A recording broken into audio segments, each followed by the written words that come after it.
آداب ناظرین، میں خالد شہباز، آپ دیکھ رہے ہیں گواہ نیوز۔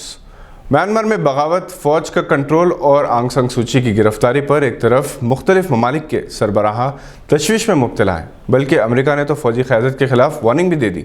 مگر اس بغاوت اور آنگ سان سوچی کی گرفتاری سے اگر کوئی خوش ہے تو وہ ہے روہنگیا کے مسلمان، جن میں سے اکثر بنگلہ دیش میں پناہ گزیر ہیں۔ 2017 میں روہنگیائی مسلمانوں کی میانمار کی فوج کے زیر نشل کشی کی گئی تھی، جس کے نتیجے میں 7.5 لاکھ روہنگیائی باشندے بنگلہ دیش ہجرت کے لیے مجبور ہو گئے تھے۔ اس وقت اصل اقتدار آنگ سان سوچی کے ہاتھ میں تھا، جس نے فوج کے ہاتھوں روہنگیائی مسلمانوں کی نسل کشی، خواتین کے ساتھ کی جانے والی زیادتی کے لیے بین الاقوامی عدالت میں فوج کا دفاع کیا تھا۔ آنگ سان سوچی کے اس غیر انسانی سلوک کے خلاف اسے دیا گیا نوبل امن انعام واپس لے لیا گیا تھا۔ اس وقت بنگلہ دیش کے کاکس بازار علاقے میں 10 لاکھ کے لگ بھگ روہنگیا مسلمان پناہ گزین ہیں، جو جشن منا رہے ہیں۔ ایک اطلاع کے مطابق بعض روہنگیاؤں نے دعائیہ تقریب کا بھی اہتمام کیا۔ میانمار سے مسلمانوں سے زیادہ آبادی پڑوسی ممالک کی سرحد پار کر چکی ہے، اور میانمار میں صرف 6.5 لاکھ مسلمان باقی رہ گئے ہیں، جن میں سے اکثریت کو کیمپوں تک محدود کر دیا گیا، اور یہ اپنی مرضی سے کسی قسم کی نقل و حرکت نہیں کر سکتے۔ متحدہ ریاست آندھرا پردیش کے سابق وزیر محمد علی شبیر نے مرکزی بجٹ میں اقلیتی بہبود کے لیے فنڈز میں کمی پر بی جے پی حکومت کو سخت تنقید کا نشانہ بنایا۔ انہوں نے کہا کہ وزیر فائنانس نرملا سیتارمن نے پارلیمنٹ میں جو بجٹ پیش کیا وہ اقلیتوں کے لیے مایوس کن رہا۔ اقلیتی امور کے لیے 2020-21 میں 5,029 کروڑ مختص کیے گئے تھے، لیکن جاریہ سال بجٹ میں کمی کرتے ہوئے 4,810 کروڑ مختص کیے گئے۔ انہوں نے کہا کہ 2020-21 کے نظر ثانی شدہ بجٹ میں اقلیتی بہبود کے لیے 4,005 کروڑ کی گنجائش رکھی گئی تھی۔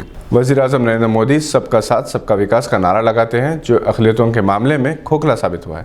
مرکزی حکومت نے اقلیتوں کی ترقی کو بری طرح نظر انداز کر دیا اور اقلیتوں کے ساتھ صرف زبانی ہمدردی کا معاملہ ہے۔ محمد علی شبیر نے کہا کہ 34 لاکھ کروڑ کے بجٹ میں اقلیتوں کے لیے 4,810 کروڑ مختص کرنا شرمناک ہے، کیونکہ اقلیتیں ملک کی آبادی کا 15% ہیں۔ انہوں نے کہا کہ بی جے پی حکومت اقلیتوں کو اعلیٰ تعلیم سے محروم کرنے کی سازش کر رہی ہے۔ اس کا ثبوت تعلیم سے متعلق اسکیمات کے بجٹ میں کمی ہے۔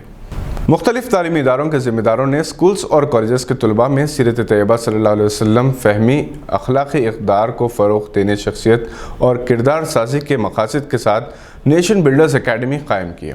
محترمہ Usman Sari principal Vision Academy high school کو اس کی صدر اور محترمہ Nasreen Fatima principal New Rosary high school کو سیکریٹری منتخب کیا گیا، جبکہ سید خالد شہباز میڈیا پلس نائب صدر، محترمہ فرخندہ فرح جوائنٹ سیکریٹری اور محترمہ Maria Tabassum Madina group of education institutions خازن ہوں گی۔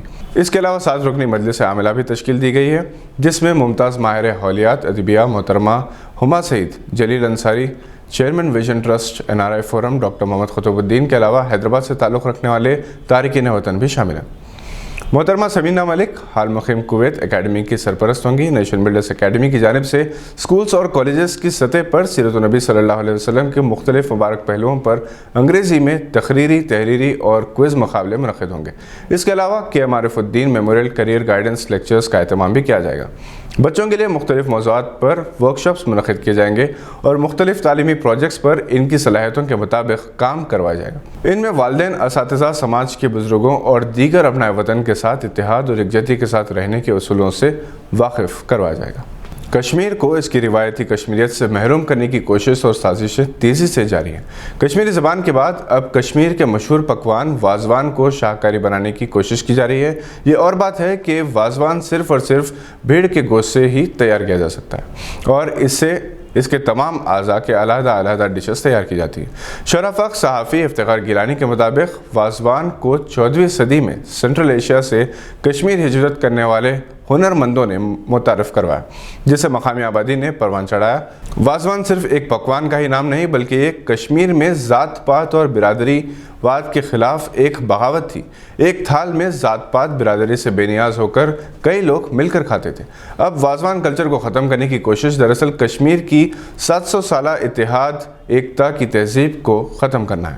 ملک اور بیرون ملک کی اہم شخصیات اگر کشمیر کا دورہ کرتی ہیں یا کوئی کشمیر وفد ان سے ملاقات کرتا ہے تو وہ اس سے کشمیری وازوان کی فرمائش ضرور کرتے ہیں۔ وازوان دراصل کم و بیش 36 مختلف ڈشز کا نام ہے۔ کشمیر کی انفرادی خصوصیت کو ختم کرنے کے بعد